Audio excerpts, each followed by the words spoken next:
The business secretary, Jonathan Reynolds, apparently claimed he was a solicitor despite never actually qualifying. He told the House of Commons in 2014 that he worked as a solicitor in Manchester City Centre before switching careers. He didn't. He was never a fully qualified solicitor. And there are allegations, these are in the Telegraph and the Guido Fawkes website as well, that he tweeted in 2011, the year after he was elected as an MP. Personally, I find being an MP better for work-life balance than being a solicitor and a counsellor. Well, he wasn't a solicitor, and some of this, him claiming to be a solicitor, anyway, is on LinkedIn. And according to Labour sources we've been speaking to over this afternoon, LinkedIn is not a CV, it's a social media profile. It's fair enough. And they're also telling us that there are countless examples of Jonathan Reynolds stating that he was a trainee solicitor, an Instagram post from a couple of years ago. They say the LinkedIn profile is human error. And it read as him being a solicitor before then becoming a trainee solicitor. Additionally, his old constituency website is written in the third person, not written by him. His current website apparently has always been up to date. The 2014 parliamentary speech reference isn't him discussing his professional background. It's a very quick passing reference to him being a commuter in a 5-minute long speech on the real bill. It's a muddying of the water apparently, but he did say, personally, I find being an MP better for work-life balance than being a solicitor and a counsellor. And he did tweet, there's no suggestion, there's no counter to the fact that he did tell the House of Commons that he worked as a solicitor in Manchester City Centre. He didn't. Well, let's talk to Joe Twyman. He is the founder of Delta Poll, one of the biggest polling companies in this country, one of the most successful as well. Joe, great to be with you. We've heard about Rachel Reeves and her CV. Now we're hearing about Jonathan Reynolds. Some pushback from Labour, but not a full pushback. What do you make of it? Well, I think it's unlikely to have a massive impact on the polls individually. These individual stories don't make much of a difference unless, of course, there are repeated accusations that run for some time. You only need to look back a few years ago now to Paul Nuttall, a member of UKIP at the time, who got into all sorts of trouble, first about whether he had a PhD, and then questions were raised about whether he was or was not present at Hillsborough. Those are far more serious allegations. The question of whether someone put that they were a trainee solicitor or an actual solicitor isn't going to have much difference. But, and this is an important point, it's the cumulative effect of all of these that I think could potentially damage the position of the Labour Party, because most people aren't paying attention to the specific details of nuances of politics, but they are concerned about the broad narrative, these stories that we tell ourselves and each other. And if a narrative is that Labour cannot be trusted, that's far more damaging than any individual news story.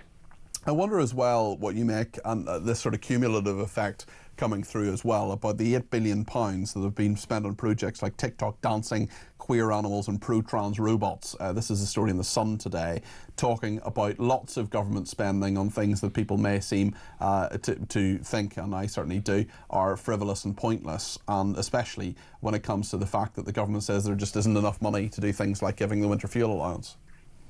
Well, £8 billion is not all spent on the type of projects that you're talking about. That accounts for most of the academic spending in this country. The vast majority of which will be hugely helpful to this country and indeed many others. Declare your interest as an academic, Joe.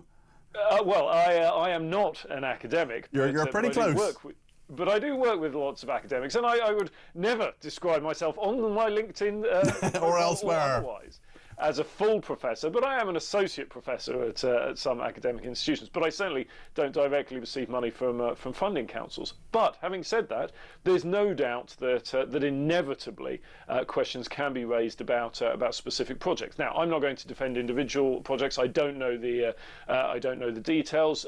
There are really good questions to be asked about some academic research, and there's no doubt about that. But sometimes it's more complicated than it might seem. In that particular article, for instance, it raised the fact that £5 million was spent on feminist initiatives in Iraq. Well, I spent 3 years in Iraq, in Baghdad, researching public attitudes to all sorts of things, including the role of women and their role in the democratic process. And I can assure you that some form of initiative that works in Iraq to help bring that country together is better not just for Iraq, but for this country and many others as well. Now, I don't know the details around that spending, but I wish to illustrate that these things can be more complicated than they perhaps appear. Certainly, although I don't think pro-trans robots necessarily have a great deal of value to the body politic, or indeed life in general. But I could be totally wrong. Maybe I'll be replaced by an AI pro-trans robot tomorrow. You never know. Joe, Angela Rayner has been accused of ignoring her brief with a trip to Ethiopia. Do people care that Angela Rayner's in Ethiopia? And I suppose the question should be raised as, why is she there? She is the Deputy Prime Minister, of course. She wants a role to have an international role, but wouldn't people perhaps be saying, hold on a second, you're the Housing Secretary, come home and build some houses? The role of Deputy Prime Minister is really quite a strange one. The Conservatives sort of go back and forth about whether they have one or not when they're in government. Labour is far more structured because it has a leader and a deputy leader enshrined in its constitution. But when it's in government, there is this sort of strange situation about, well, what is the role of the deputy leader? And Angela Rayner has clearly wanted it to have an international element, and so this is an example of that. I don't really think it will make much difference to voters either way. If it does increase Britain's position on the world stage, not just this particular incident, but generally, then I think that will be viewed potentially as a good thing. But I really don't think it's going to make much difference either way. I think this is the kind of story that yes, could be used against her by her opponents, but it's not going to get much traction, I imagine.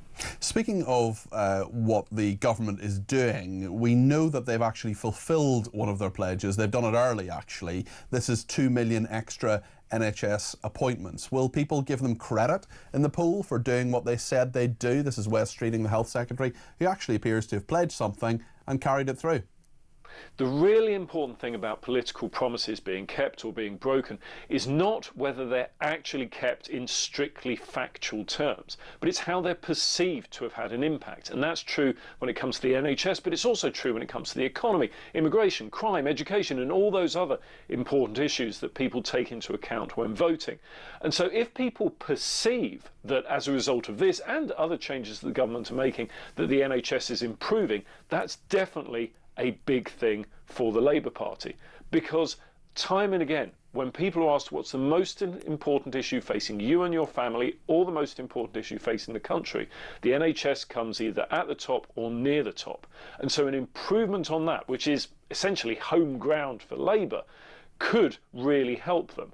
But it's really important that it's perceived to be making a difference, not just that people are being told it makes a difference. Joe, thank you. That's Joe Twyman there. He's the founder of Delta Poll, one of the biggest and most successful polling companies in the country. Thank you to him.